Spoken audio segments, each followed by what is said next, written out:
కథాస్రవంతి. గోల్కొండ చూసొద్దాం రారండి. కథ రచన శ్రీ ఆర్సి కృష్ణస్వామిరాజు.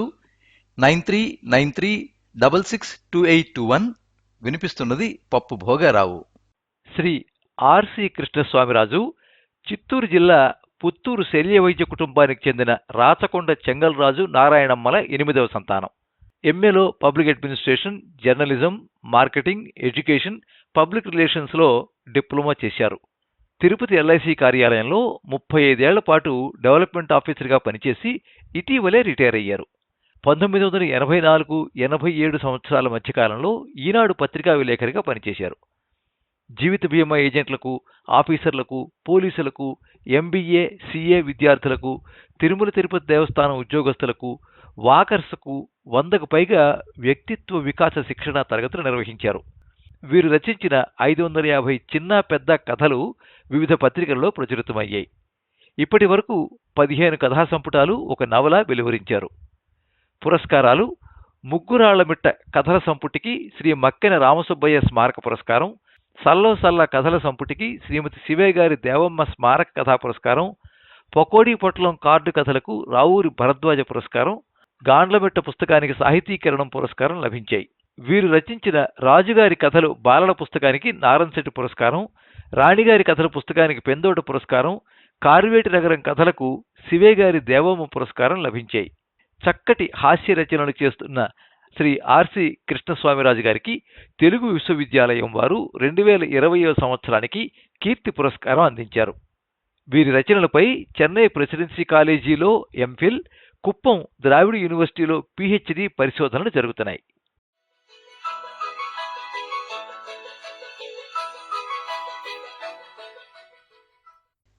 విమానం కనిపెట్టిందెవరు? రైట్ సోదరులు. చిరిగిపోయిన నిక్కరి జేబుల్లో చేతులు ఆడిస్తూ చెప్పినాడు అభిమన్య. వెరీ గుడ్ అని చెప్పిన సైన్స్ టీచర్ పెన్సిల్ని బహుమతిగా ఇచ్చింది. అదే సమయంలో బడి చివరి గంట గణగణమని మోగింది. 5వ తరగతి చదివే అభిమన్య సంచిని చేతిలోకి తీసుకున్నాడు. బడి ఆవరణలోని రావి చెట్టు కింద కూర్చుని సంచి సర్దుకున్నాడు. బహుమతిగా వచ్చిన పెన్సిల్ని 1-2 సార్లు చూసుకున్నాడు. ఆ పెన్సిల్ అతడి కళ్ళకి జాతీయ స్థాయి అవార్డులాగా కనిపించింది. వాన వచ్చే సూచనలు కనిపించడంతో పరుగు పరుగున ఇంటికి బయలుదేరాడు. అమ్మా నాన్నలది బీగాలు తయారు చేసే వృత్తి. ఆదాయం అంతంత మాత్రమే. ఇంటికెళ్లే దారిలో రైల్వే స్టేషన్ ఉంది. స్టేషన్ ప్లాట్ఫారం పైన నడిచి వెళ్తూ ఆకాశంలో ఎగురుతున్న పక్షుల గుంపుల్ని చూస్తూ ఉన్నాడు. ఇంతలో జుయ్యమని ఆకాశంలో శబ్దం. తలెత్తి చూశాడు. విమానం చిన్న తెల్ల పక్షిలా ఎగురుతూ కనిపించింది. ప్లాట్ఫారం పైన ఉన్న సిమెంట్ కుర్చీలో కూర్చున్నాడు. చూసింది చూసినట్లు పాత నోటు పుస్తకంలో విమానం బొమ్మ గీచాడు. క్లాస్మేట్స్ కన్నయ్యప్ప పోతూ పోతూ అభిమన్య గీసిన విమానం చూశాడు. విమానం తయారు చేసినావు, దాంట్లో పారాచూట్ ఉండేది చూడురబ్బా, విమానం కూలిపోతే అందులోంచి తోగడానికి అంటూ వేళకోళం చేస్తూ వెళ్ళిపోయాడు. కన్నయ్యప్ప మాటలేవి పట్టించుకునే అభిమన్య బొమ్మనే చూస్తూ ఎప్పటికైనా విమానంలో ఎగరగలనా అనుకున్నాడు. చూస్తూ ఉండగానే విమానం కనిపించనంత దూరం వెళ్ళిపోయింది. అప్పుడే చెన్నై వెళ్లే రైలు వచ్చి ఆగింది. అందులో నుంచి తెలుగు తెలిసిన ఓ కన్నడ కుర్రవాడు నీళ్ల కోసం ప్లాట్ఫారం పైకి దిగాడు. నీళ్లు పట్టుకున్నాడు. ఆకాశం వైపే చూస్తున్న అభిమన్యతో, ఇది ఏ ఊరు అని అడిగాడు. మా ఊరు తెలీదా అని ఎదురు ప్రశ్న వేశాడు. మీ ఊరేమైనా బొంబాయి అంత గొప్ప ఊరా అందరికీ తెలియడానికి? మా ఊరు చాలా గొప్ప పేరున్న ఊరు, అందరికీ వాళ్ళ ఊరు వాళ్ళకి గొప్పే. అలా కాదు, ప్రపంచం గుర్తించిన ఊరు మా ఊరు. అదెలా? అదిగో చూడు అన్నాడు. అప్పుడు తల ఎత్తి స్టేషన్ పేరు వైపు చూశాడు. పసుపు రంగు బోర్డులో నల్ల అక్షరాలతో వెంకట నరసింహరాజు వారి పేట అని ఉంది. ఇందులో స్పెషల్ ఏముంది? భారతదేశంలోనే అతి పొడవైన పేరున్న రైల్వే స్టేషన్ ఇది. స్టేషన్ పేరు 28 ఇంగ్లీష్ అక్షరాలు ఉండడం విశేషం.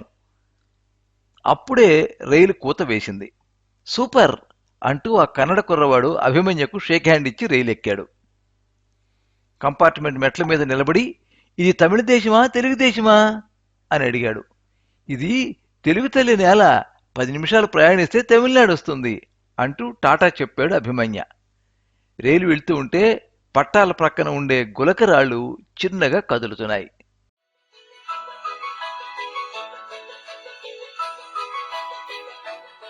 10 ఫలితాలు వచ్చాయి. ఫస్ట్ క్లాసులో పాస్ అయ్యాడు అభిమన్య.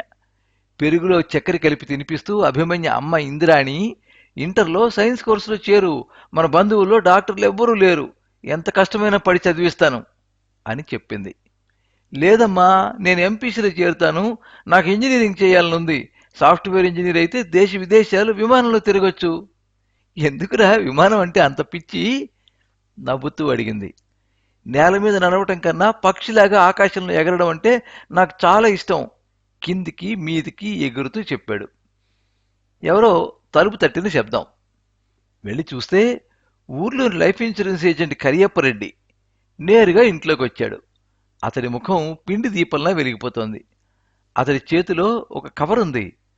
ఇంద్రాణక్క, నాకు లేక లేక 25 లక్షల ఎల్ఐసి పాలసీ వచ్చింది, దానికోసం ఎంతో కష్టపడ్డాను, తమిళ టీవీ యాంకర్ పాలసీ ఇది. ఆ శుభ సందర్భంలో ఊర్లోని 50 ఏండ్లు పైబడిన ఆడవాళ్ళందరికీ చీరలు బహుమతిగా ఇస్తున్నాను అని చెప్పి కవర్ చేతికిచ్చాడు. కరియప్ప, ఎంత మంచోడు అప్ప నువ్వు, దేవుడు నిన్ను చల్లగా చూసుగాక, ముందు ముందు లక్షలు కాదు కోట్ల రూపాయల పాలసీలు వస్తాయి నీకు అని దీవెనలిచ్చింది. ఇంద్రాణి ఇచ్చిన 2 జాంకాయలను తీసుకుని అతడు వెళ్ళిపోయాడు. కవర్ తెరిచి చీర చూస్తూ అడిగాడు అభిమన్య, ఇలా అందరికీ ఉచితంగా ఇస్తే అతడికేం లాభం అని. సంపాదించిన డబ్బు మనమే తింటే మన కడుపు మాత్రమే నిండుతుంది, 10 మందికి పంచితే 10 మంది కడుపులు నిండుతాయి. సంపాదించడం మొదలుపెట్టాక నువ్వు కూడా ఒకరికి ఇచ్చేది నేర్చుకో, ఇచ్చే కొద్దీ మన శక్తి పెరుగుతుంది, డబ్బు పరంగాను ఆనందం పరంగాను. అప్పుడే పడి నిలిచిన వానలో తడిసిన తంగేడు మొక్కల్ని చూస్తూ కూర్చున్నాడు అభిమన్య.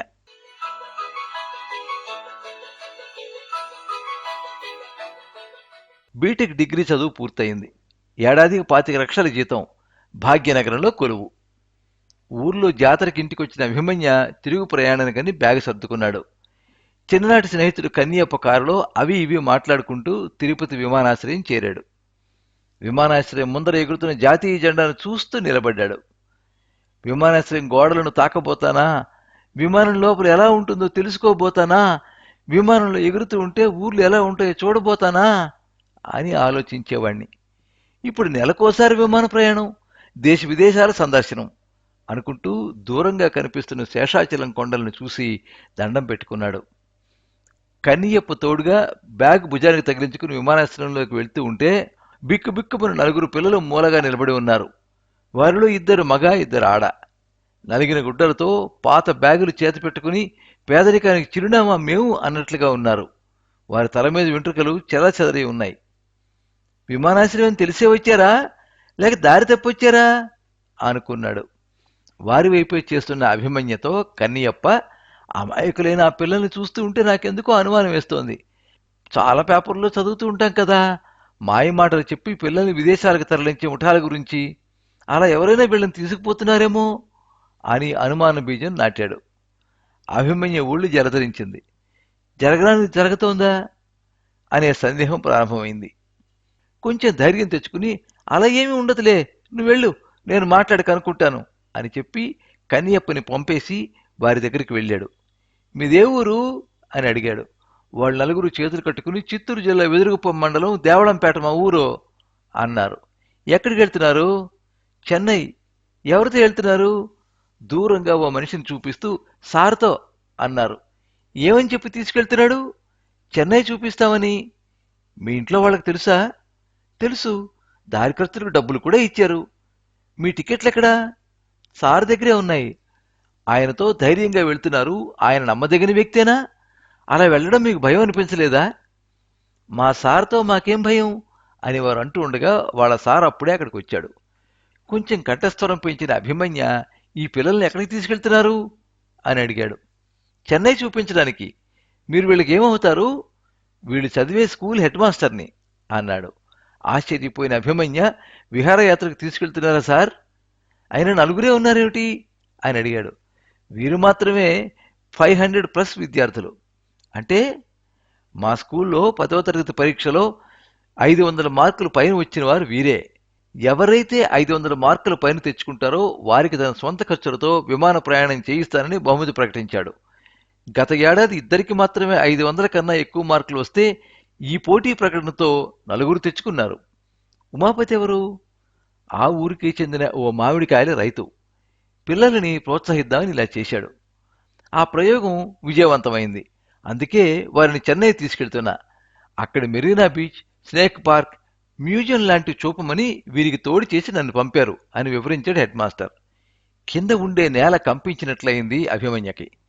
అనుమాన మబ్బులు వీడై చిన్నగా అక్కడి నుంచి కదిలాడు. ఎంత మంచి ఆలోచన! పల్లెల్లో ఉండే ఆణిముత్యాలను వెలికి తీయడానికి ఎంత కొత్త ప్రయోగం! నాకెందుకు రాలేదు ఈ ఆలోచన?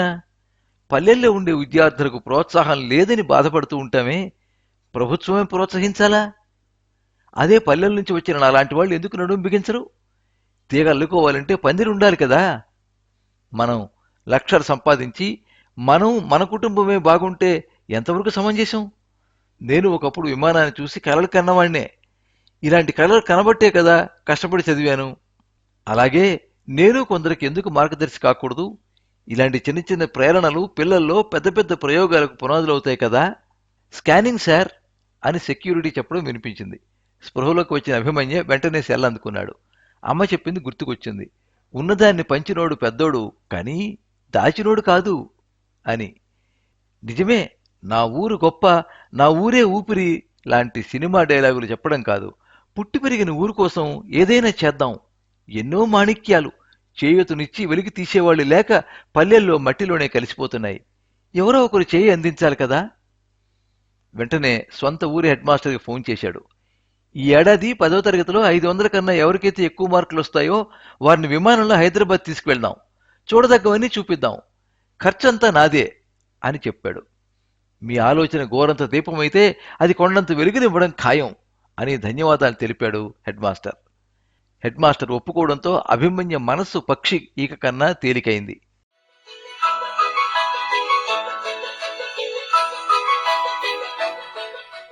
కొన్ని నెలల తర్వాత అభిమన్య చదివిన బడిలో 6గురికి 500 మార్కులు పైనొచ్చాయి. అంతకుముందు సంవత్సరం 2కే వచ్చాయి. వారందరూ రామోజీ ఫిల్మ్ సిటీ, బిర్లా మందిర్ చూసి చార్మినార్ చేరి వేడివేడి ఇరానీ చాయ్ తాగారు. చివరిగా గోల్కొండ పైకెక్కారు. సిటీ అందాలు కనువిందు చేస్తూ ఉంటే గ్రూప్ ఫోటో తీసుకున్నారు. ఆ ఫోటోలో అభిమన్య, హెడ్ మాస్టర్, 6గురు విద్యార్థులు ఉన్నారు. ఆ పిల్లలందరి ముఖాలు మేము ఎదుగుతాం, మా పల్లెలకి పేరు తెస్తాం అన్నట్లుగా మెరుస్తున్నాయి.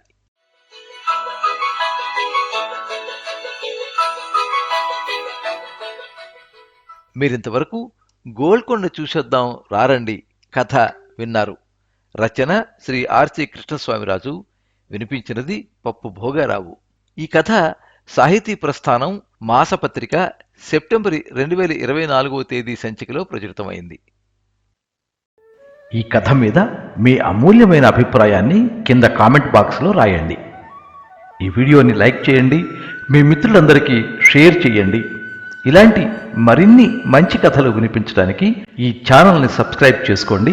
పక్కనే ఉండే బెల్ ఐకాన్ని క్లిక్ చేస్తే ఇలా అప్లోడ్ చేసే వీడియోల వివరాలన్నీ కూడా మీకు ఎప్పటికప్పుడు నోటిఫికేషన్ ద్వారా తెలుస్తాయి. ఎప్పుడు మీ అభిమానాన్ని కోరుకునే పప్పు భోగారావు. సర్వే జనాః సుఖినో భవంతు. కథా స్రవంతి